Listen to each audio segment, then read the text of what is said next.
Good morning. So as for the continuation, we are going to tackle the next part, which is all about the global view of evaluation. So, na-discuss naman na ng una yung tungkol sa evaluation as a process of assessing the worth of a product, a process, or a program. And with reference nga to the process, products, and persons under consideration, itong different types of evaluation daw na ito ay nahahati sa iba't ibang grupo na makikita natin sa screen. Ang apat na grupo daw na ito ay mas kilala din sa tawag na global view of evaluation. Una ay yung students evaluation. Pag sinabi nating students evaluation, from the word itself, ang students ang i-evaluate. Pwede din natin itong tawagin na assessment of students learning. So napakahalaga no, na na-assess ng bawat teachers kung natututo ba ang mga estudyante sa lessons na tinatakal nila. So bakit po? Siyempre, para masabi ng isang institution ay nakakapag-provide ng quality education or kung effective ang curriculum, dapat natututo ang mga estudyante. So paano i-evaluate ang mga students? Siyempre, kapag ganito, nakafocus ang evaluation sa kanilang performances sa mga core subjects para ma-assess ng institution or probably ng teachers kung nakukuha ba nila yung appropriate knowledge or skills na target or kinakailangan sa kanilang mga core subject. Or simply at the end of the discussion ba or lessons nakuha ba ang learning objectives at kung hindi, saan part dito nangangailangan ng enhancement. Pangalawa, institutional evaluation. So ito naman ay nakafocus sa evaluation ng services ng institution na ibinibigay sa mga estudyante. Umiikot ito sa mga naging classroom experiences nila or kung ano ang quality ng mga learning experiences na nabigay sa kanila when it comes to learning. For example, di ba sa atin nagkakaroon tayo ng evaluation yearly sa mga teachers natin? So dito, kasama yon pero part lang siya nito. Hindi lamang yung quality ng pagtuturo ng teachers ang i-evaluate natin, kundi pati yung mga facilities na nagpo-provide sa atin ng learning. Kasi nga institution, ibig sabihin kabuuan, yung mismong school. Halimbawa, pwedeng isama dito yung mga school libraries. Complete ba sa mga books na pwedeng kuhanan ng information sa pag-aaral? Sa computer labs ba? Well-maintained ba siya? Gumagana ba ng maayos yung mga computers? Yung internet connection bang provided ng school? Mabilis ba siya when it comes to searching for informations? So, mga ganun po. Pangatlo ay yung program evaluation. So ito yung nagme-measure na naging outcome ng isang program na idinaos ng institution. So di ba tayo sa BPSU, nagkaroon tayo yearly ng iba't ibang educational programs para magbigay ng information sa mga estudyante ukol sa maraming bagay. For example, yung anti-bullying program na hinalo dati sa BYC. So, di ba after no, nagbibigay sa atin ng mga papers for evaluation kung saan umiikot yung tanong sa students' attainment goals or kung naunawaan ba ng maayos yung discussion sa program. Pangalawa, yung level of implementation, kasiya-siya ba siya, lubhang kasiya-siya or hindi. On time ba idinaos yung program? Yung ventilation ba ng lugar na pinagdausan, well ventilated ba? And minsan, sinasama din natin dito yung mga external factors such as budgetary constraints at community support. So, hindi na siya part ng mga pinapasagutan sa ating mga estudyante, pero kasama to dapat sa pinakaunang tinitingnan ng mga nasa itaas bago i-approve yung program na gagawin sa loob ng isang school. May mga support ba makukuha para matagumpay na ma-held ang program? Kaya ba ng budget na ilunsad ang program? So, mga ganun po. Panghuli ay yung personal evaluation. So pag sinabi nating personnel, sila yung mga taong makikita sa loob ng school, particularly yung mga teachers. So dito naman, sila mismo ang ini-evaluate. Nakafocus to sa kung ano ba ang performance nila sa pagtuturo sa mga bata o estudyante. So di ba tayo yearly nagkakaroon din tayo ng evaluation sa mga professors natin per course subject. So itong evaluation na ito ay makatutulong sa kanila dahil syempre, nagre-reflect sa mga sagot natin sa evaluation form kung saan ba silang part na magaling, ano pa ba yung mga dapat nilang i-enhance when it comes to teaching. So this evaluation are used to provide feedback to teachers and para na din maging guide nila sa kanilang professional growth and development. Okay, so next po. There are different evaluation based on functions, approach, and nature of reference. So, ito po sila. The first one is according to function, prognostic. So dito, ang ina-assess ay yung abilities at potential ng mga estudyante to determine if how well one is likely to do sa specific core subject. Nakapokus din siya sa future development ng estudyante when it comes to their career. So may nabasa ako na tinatawag din siyang aptitude test pinapredict din daw nito yung achievement ng bata sa isang specific area. So, ang tinutukoy dito ay yung prediction ng future ng bata base sa kung saang specific area siya nag-excel or magaling. Halimbawa, ang batang ito lumabas sa aptitude examination na nag-excel siya sa area ng arts. So, more likely, masasabi na ang batang ito ay possible na kumuha ng profession sa future na related sa arts. So, dapat, as a teacher, yung mga activities na ipagagawa ko ay may kinalaman sa arts like drawings and etc. Ganon din sa kagamitan. Kung nag-excel siya sa arts, kailangan maging flexible ang teacher na mag-come up sa kagamitan which is very artistic para makatch ang attention nila. And at the same time, dapat in-expose natin sila sa mga area kung saan sila magaling for them na mas mahasa yung kanilang talents or interest sa mga bagay kung saan sila nag-excel. Next is the diagnostic. From the word itself, diagnose, so nakapokus to sa difficulties. Ang goal mo dito is aalamin mo kung saang part ba merong weakness or problema ang mga estudyante mo. So syempre, para makapag-provide ka ng quality learning, dapat walang malalap behind sa mga students mo. Dapat mo ding alamin kung halimbawa, bakit ba sa part ng lesson na to, sobrang hirap silang matuto. Anong dahilan? Para makapag-focus ka sa party na yun at ma-enhance mo o mas mapagtuunan yung discussion doon. After that, syempre, kailangan ma-address mo siya by creating instructions, activities, and other possible solutions para matutunan nila yung part kung saan sila hirap. So, pwede itong malaman kahit through the use of observation lang or other teacher-made diagnostic test. Pangalawa, based on the approach. So, meron tayong tatlo under nito. Una ay yung placement. Ang placement ay parang kabaligtaran siya ng diagnostic. Halimbawa nito ay yung entrance exam, pre-test, or aptitude test. Sa diagnostic, kung ang inaalam mo is weakness nila sa isang particular area ng course or discussion, sa placement naman ay nagpo-focus ka sa mastery nila sa subject matter. Ano na bang mga part na magiging discussion ng alam nila or yung level ng skills nila and attitude bago mo simulan yung course of instruction nang sa ganun ay na-assess mo kung ano bang level of difficulty na ng discussion ang dapat mong ibigay sa kanila. Next ay formative. Pag naman formative, ginagawa siya para makakuha ng information or details mula sa estudyante na magagamit para ma-improve yung instruction, teaching, or yung learning ng students while it's happening. So, inot natin dito yung word na while it's happening. So, ibig sabihin, possible pa na mabago para mas gumanda ang performance ng students. Ang kaibahan niya dito sa isa, which is yung summative assessment. Ang summative kasi ay nakapokus sa mismong natutunan ng mga bata at the end of the course para masabi kung nagkaroon ba sila ng mastery sa itinurong lesson or nakamit ba ang learning objectives. Again, when we compare it sa formative evaluation, ang formative ay nakafocus siya sa performance ng estudyante para ma-improve yung teaching strategies or method ng mga teachers. Last is based on the nature of preference. So, nahati siya sa dalawa, criterion and norm reference. Anong pinagkaiba ng dalawa? Pag sinabi natin criterion reference, may pinagbabasihan siyang criteria para masabi ng isang estudyante ay nag-excel sa specific part ng lesson. Kapag sinabi namang norm reference from the word itself, norm, ibig sabihin, isang tao compare sa isang grupo. So sa norm, masasabi mo na nag-excel ang particular students kapag mas mataas ang nakuha niyang scores compared to the other group or individuals. Halimbawa nito ay yung IQ test at entrance exam test. Di ba masasabi natin na halimbawa yung particular person na yun ay nag-excel siya sa entrance exam kasi out of 400 na nag-take, nag-number 2 siya.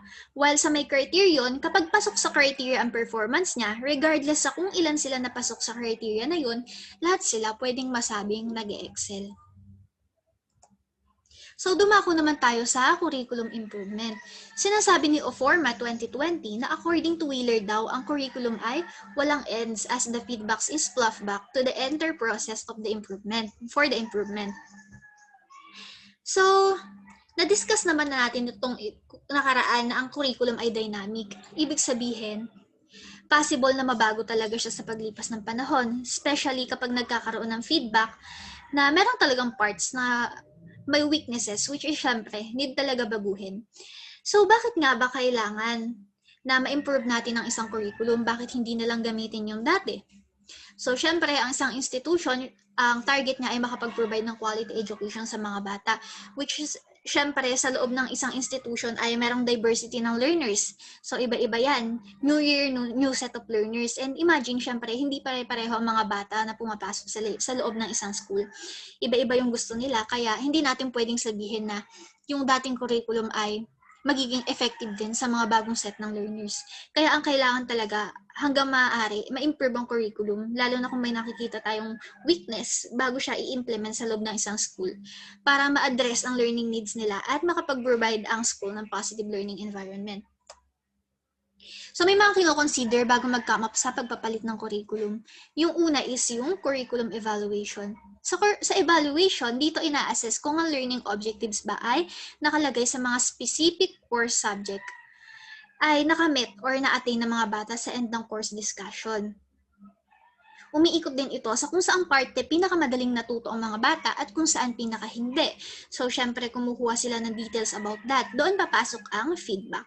So, isasuggest kung aling parte ang kailangang i-retain sa curriculum, kung maganda naman siya and talagang napatunayan na madaling naunawaan ng students yung parte ng discussion dahil doon. At kung aling parte ang dapat natanggalin dahil most probably ay nahirapan sa part na yun, yung mga bata na unawain siya.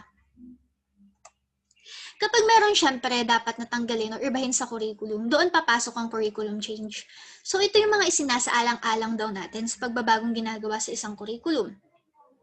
Una ay yung minor adjustments. Ibig sabihin nito, parang okay naman na yung curriculum. Yung changes na ginagawa dito ay very minimal lang talaga na up to the extent na hindi siya makaka-apekto sa structure mismo ng curriculum. Kumbaga, parang wala rin halos na nagalaw. Yun nga lang, meron lang piling parte na kailangan palitan.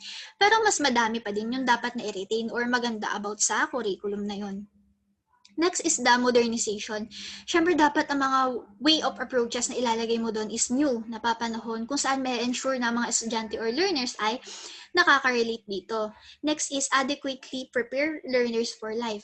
So, lagi naman natin nga sinasabi na mas natututo ang mga bata kung ang mga nakalagay sa curriculum ay magagamit nila sa real life context. Mas nakaka-relate kasi sila sa mga bagay na nagagamit din nila. Hindi lang sa pang-stock ng layo sa isipan, kundi magagamit din nila syempre paglabas dapat ng paaralan. Next is innovation. So ito yung mga bagong solution para sa mga makabagong problema, ika nga nila. Kailangan maging very flexible ang mga curriculum developers para umisip kung ano pang bagong possible approach ang pwedeng magamit sa mga bata para sila ay matuto.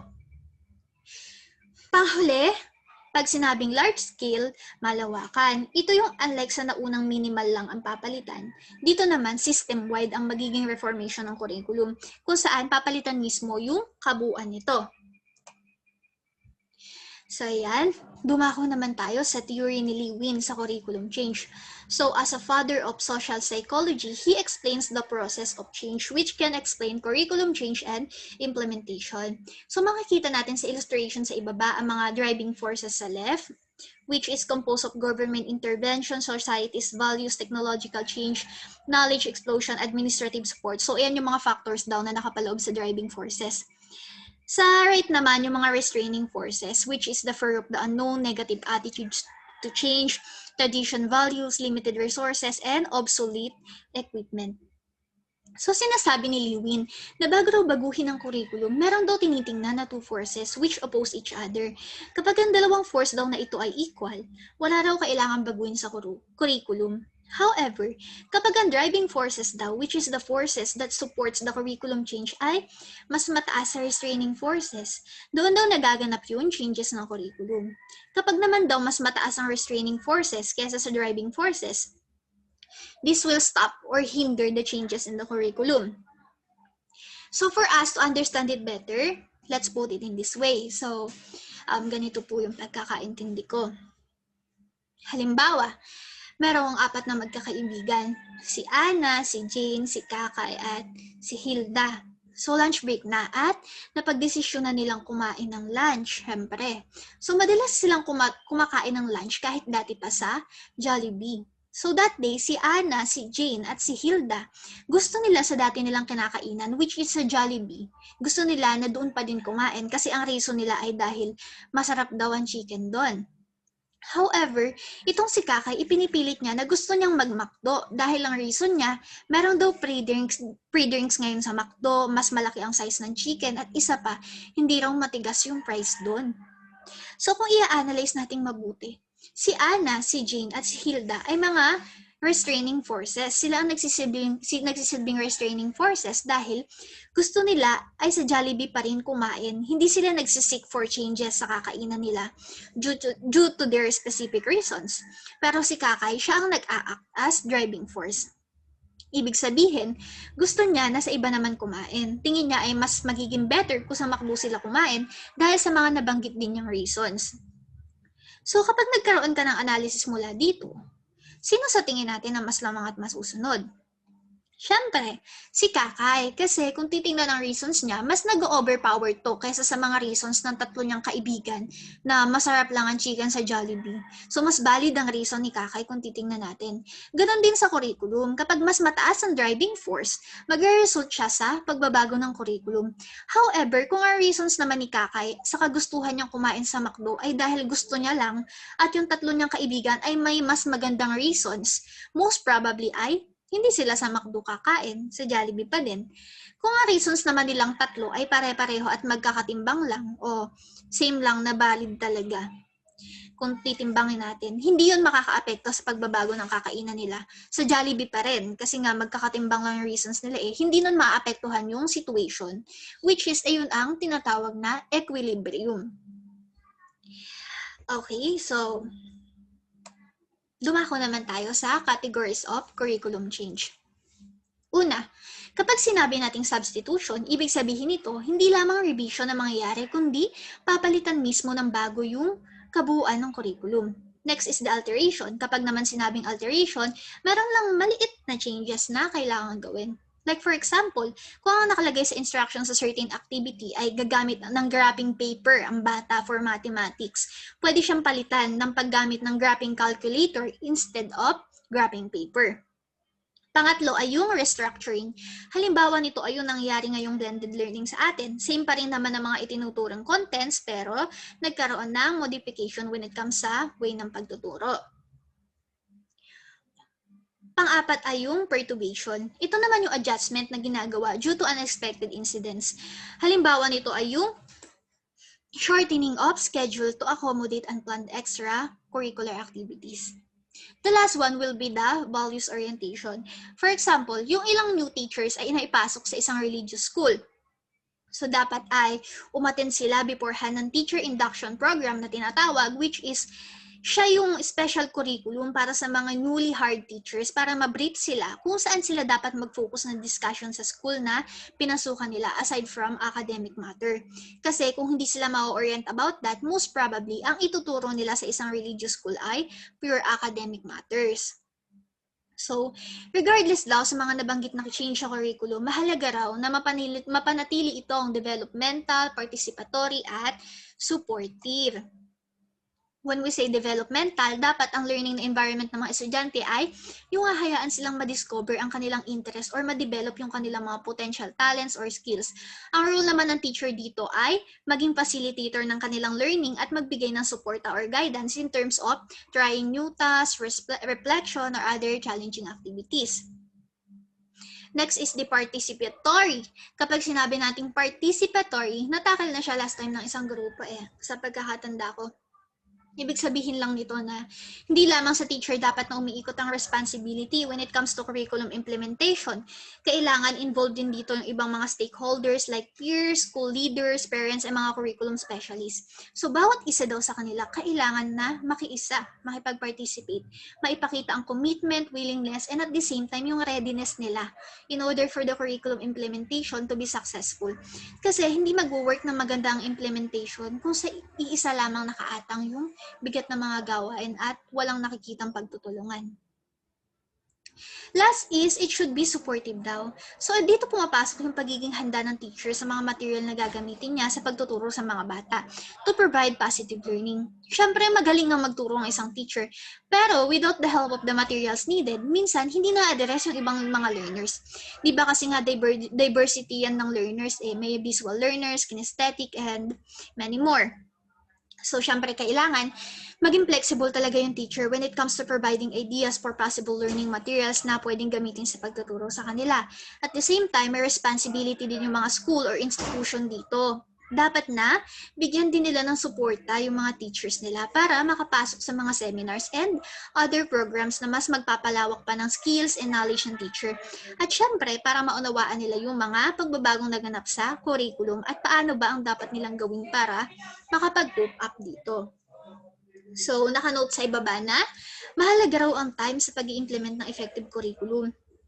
Ang preparation daw kasi ay nag-range from 3 to 5 years. Kasi syempre, step-by-step process siya eh. Hindi siya basta, ay okay na yan, pwede na yan, ganun. Kailangan maging mabusisi at maging maingat sa bawat hakbang na ginagawa. Kasi nga, nakasalalay dito yung pagkaduto ng mga bata eh. Sa loob ng taon na yon, kailangan ng maayos na planning, training, or practice para maging successful yung curriculum implementation. So, meron daw tayong mga dapat na tandaan para maging successful ang pagbabago ng curriculum. Una, ibig sabihin nito, kailangan daw ng ang mga pagbabagong gagawin sa curriculum ay nakabase sa mga naging feedback or research ukol dito. Kailangan i-consider kung ano ang mga naging suggestion ang nasa taas, kung alin ba sa curriculum ang dapat na magbaguhin at i-retain kung meron man. At syempre, kailangan ang design daw ng curriculum ay popular presently or in the future para nang sa ganun ay maka-adapt ang mga bata ng maayos or mas makarelate sila. Pangalawa, so yan, kailangan daw flexible daw ang curriculum sa mga di inaasahang pagbabago, kagaya ng distribution of responsibilities between teachers and learners. Halimbawa nito ay ngayong pandemic, sobrang naging bago para sa mga teachers ng role nila, from face-to-face to online classes.